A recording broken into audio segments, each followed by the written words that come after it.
Olá pessoal, tudo bem? Aqui quem fala é Aleph e hoje eu vou comentar um fato surpreendente que eu vi essa semana em uma praça. Eu tenho quase certeza que a maioria dos ouvintes já brincaram em uma gangorra, mas que poucos presenciaram uma em equilíbrio, e foi exatamente o que eu vi. E achei muito interessante porque é muito difícil um lado ter exatamente a mesma massa que o outro. Hoje estou aqui para conversar com vocês um pouco sobre a física na gangorra.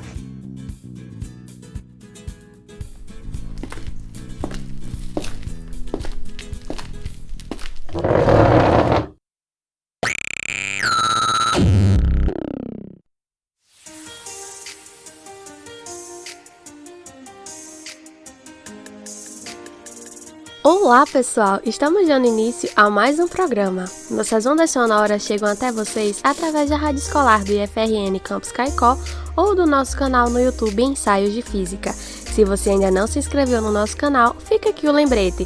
Nos apoie com o joinha e compartilhe com seus amigos.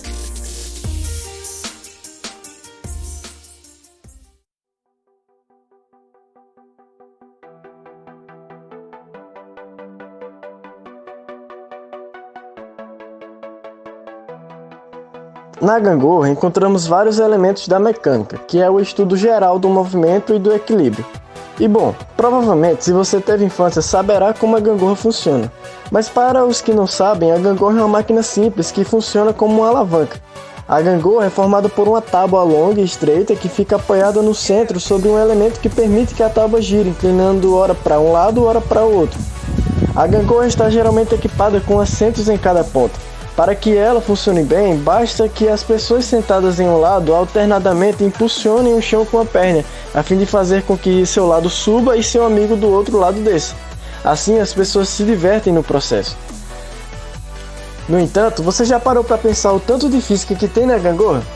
Pense nas forças que regem a gangorra. Vamos supor que estejam eu e John em uma gangorra.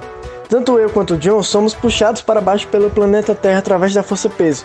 E cada um dos assentos equilibra nosso peso, nos impedindo de cair, cada um com força para cima. Note que a gangorra também tem um peso puxando ela para baixo, e daí vemos que deve haver uma força de grande intensidade no ponto de apoio que sustenta todas estas forças peso puxando para baixo simultaneamente.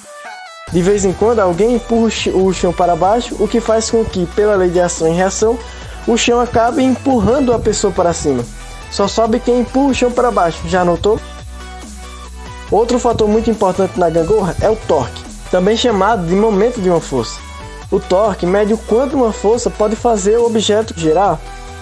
Quanto maior a força que você aplica para fazer algo girar, mais ele vai girar. Porém, no caso do torque não é apenas a força que se interessa, mas também a posição que você aplica a força. Se você chuta a bola no centro, a bola voa sem girar, mas se você chuta a bola na borda, a bola pode sair com a rotação em efeito, não é mesmo? Para estudar a rotação, precisamos prestar atenção ao eixo de rotação, que é uma linha reta em que todos os pontos do objeto estão girando ao redor.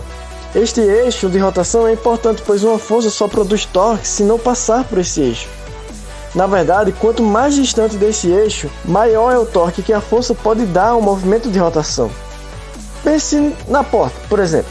A maçaneta fica longe do eixo de rotação para que a pessoa não precise fazer muita força.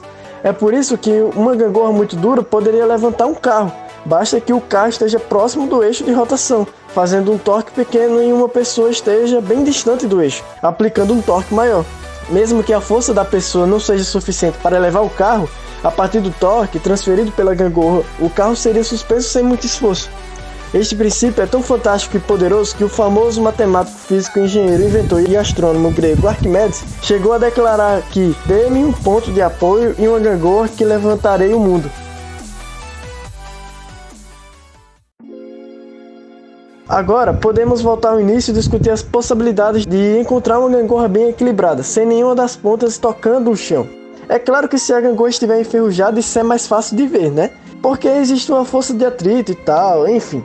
Mas se a gangorra estiver bem lubrificada, é praticamente impossível equilibrar ela direitinho. Se duas pessoas sentam a uma mesma distância do eixo de rotação, então as pessoas deveriam ter exatamente a mesma massa para que a gangorra ficasse equilibrada. Isso já é impossível por si só, mas mesmo na situação ideal de duas pessoas idênticas, até o ar que se respira entrando nos pulmões alteraria a massa das pessoas e a gangorra iria inclinar. Este tipo de equilíbrio é chamado de instável, porque é muito difícil de conseguir, se não impossível mesmo, né? O equilíbrio instável é chamado assim porque qualquer coisinha retira o objeto do equilíbrio. Imagine o esforço para deixar uma caneta em pé sobre a mesa e a decepção em ver que qualquer vibração faz ela cair. Você consegue colocar quantas cartas de baralho em pé sem apoio, por exemplo? O tipo de equilíbrio na gangorra não é exatamente instável. É um tipo de equilíbrio mais chato de entender, chamado de equilíbrio indiferente.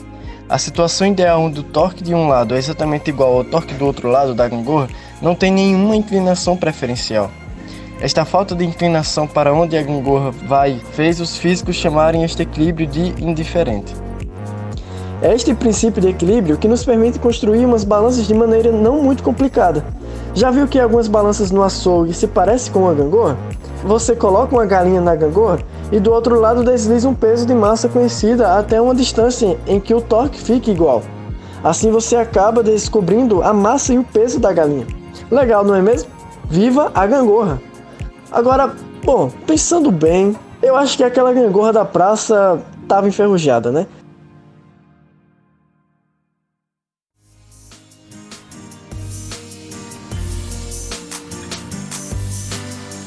Então, galera, muito obrigado pela sua audiência. Eu espero que tenham gostado. Vamos saindo pela tangente e até o próximo ensaio.